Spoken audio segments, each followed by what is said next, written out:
ഞാനിന്ന് വന്നതേ നോബിളേട്ടനെ കാണാനാണ്. നമ്മുടെ നോബിളേട്ടൻ എന്ന് പറഞ്ഞു കഴിഞ്ഞാൽ ഡയാ ഫുഡ് ഉണ്ടാക്കി വിതരണം ചെയ്യുന്ന ആളാണ് നോബിളേട്ടൻ. വൈപ്പിൽ ഓച്ചന്തുരത്തിലാണ് നോബിളേട്ടൻ്റെ വീട്. ഞാൻ പലതവണയും പറഞ്ഞിട്ടുള്ളതാണ്. ഈ ഷുഗർ വന്ന് ജീവിതം വഴിമുട്ടി എന്നൊക്കെ വിചാരിക്കുന്ന ഒരുപാട് പേരുണ്ട്. അത്രയധികം ഒരു കൈപ്പിടിയോളം മരുന്നൊക്കെ ടാബ്ലറ്റും ഒക്കെ വാങ്ങിച്ച് എല്ലാ ദിവസവും ഭക്ഷണത്തിന് പകരം കഴിച്ച് ഷുഗർ കുറക്കാൻ വേണ്ടി നോക്കുന്ന ഒരുപാട് ആളുകളുണ്ട്. ഇങ്ങനെയുള്ള ആളുകൾക്ക് പരിചയപ്പെടേണ്ട ഒരാളാണ് നോബിൾ. ഷുഗർ കുറക്കാനായിട്ട് നമുക്ക് ഡേ ഫുഡ് ഒരു ദിവസത്തിൽ 2-3 പ്രാവശ്യം നമ്മൾ ചോറിനൊക്കെ പകരം കഴിക്കുകയാണെങ്കിൽ തീർച്ചയായിട്ടും ഷുഗറിൻ്റെ ലെവൽ കുറയും അല്ലേ? ഉറപ്പാണ്. നമ്മൾ ഇത്രയും നാളത്തെ നമ്മൾ തന്നെ അതിൻ്റെ അനുഭവമാണല്ലേ? ഞാൻ എന്നിൽ അത്ര ചേഞ്ചസ് ഉണ്ടായിട്ടുണ്ട്. ഈ ഡയാ ഫുഡിലെ കണ്ടന്റ് എന്താണ് ശരിക്കും പറഞ്ഞു കഴിഞ്ഞാൽ? കണ്ടന്റ് മെയിൻ ഉലുവ, റാഗി, കോടോ മില്ലറ്റ്, പേൾ മില്ലറ്റ്, അരിത്തവിട്, ചെറുപയർ, അങ്ങനെയുള്ള സാധനങ്ങളാണ് കണ്ടന്റ്. ചോദിച്ചെന്താന്നാ പലരും വീഡിയോയുടെ താഴെ ഇങ്ങനെ കമന്റ്, നിങ്ങൾ ഇൻഗ്രീഡിയന്റ് ആർക്കും പറഞ്ഞു കൊടുക്കൂല എന്ന് പറഞ്ഞു. ഇൻഗ്രീഡിയന്റ് എഴുതാണ്ട് നമുക്ക് ഒരു സാധനം മാർക്കിൽ ഇറക്കാൻ പറ്റില്ലല്ലോ. എല്ലാ പാക്കറ്റിലും പ്രിന്റിംഗ് ഉണ്ട്. ആണല്ലേ? ഇൻഗ്രീഡിയൻസ് ഇല്ലാണ്ട് സാധനം മാർക്കിൽ വിൽക്കാൻ പാടില്ലല്ലോ.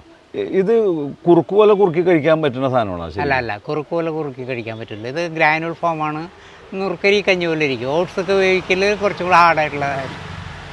നമുക്ക് കഞ്ഞി പോലെയൊക്കെ ചവച്ചരച്ച് തിന്നാവുന്നതാണല്ലേ? ഏതായാലും ഇത് കഴിച്ചിട്ട് ഉള്ള ആളുകൾ നോബിളേട്ടനോട് അനുഭവം പറഞ്ഞാറുണ്ടോ? എന്നോട് അനുഭവം പറഞ്ഞ് പലർക്കും ഷുഗർ മാറി എന്നാണ് പറയുന്നത്. അവരൊക്കെ കുറച്ച് അവരുടെ അതിൻ്റെ അനുഭവത്തിൽ അവരൊക്കെ 200-250 താഴെയുള്ളവരൊക്കെ ഉണ്ട്. അവർക്കൊക്കെ ഷുഗർ മാറി, ഞങ്ങൾ കണ്ടിന്യൂ ചെയ്യണോ എന്നൊക്കെ ചോദിക്കും. നമ്മൾ ഒരു നേരം കൂടി നിങ്ങൾ കണ്ടിന്യൂ ചെയ്ത് കഴിക്കണം, അല്ല കംപ്ലീറ്റ് ഒഴിവാക്കരുത്. ഒഴിവാക്കി വീണ്ടും നിങ്ങൾ ഷുഗറിലേക്ക്. ചോറ് ചപ്പാത്തി ഇതൊക്കെ തിന്നണം, അപ്പോൾ ഷുഗർ വരുമോ? ചോറ് ചപ്പാത്തി ഒഴിവാക്കേണ്ടതാണ്. ഷുഗർ കൂടിയിട്ടുള്ളവരാണെങ്കിലാണ് ഒഴിവാക്കേണ്ടത്.